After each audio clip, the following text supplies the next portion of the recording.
I guess many of us, or most of us perhaps, can imagine what it was like in a way for Jesus.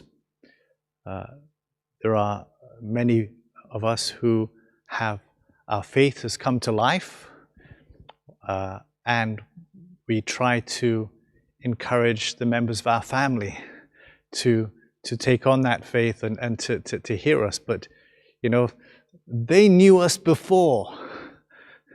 You know, they knew us before our faith started to have any meaning.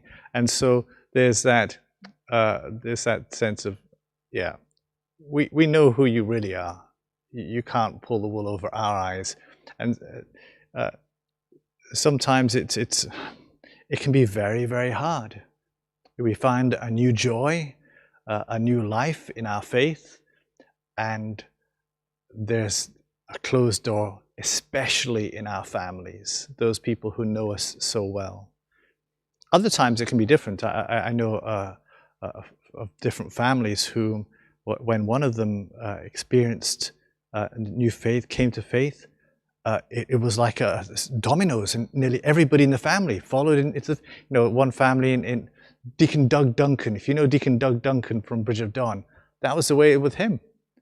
And there's someone else as well. Anyway, and their family members just all came into the church. But more often than not, for us, it's the case of we talk and they don't listen. And here with Jesus, he talked, and the way he spoke was completely different from, who is this man? Is what in one of the texts of the gospel. Where did he get all this from? But it was so different. It was astounding for them. And they heard this, the new way he was speaking, what he was saying, and yet even on hearing his preaching, they wouldn't accept it. Not only did they hear how he was speaking, but they saw the miracles. Miracles! And no. Yeah, that's amazing stuff, but no. And so, as with Jesus, as with Jeremiah, speaking to our own folks can be really, really hard. But it's not impossible, and change does happen.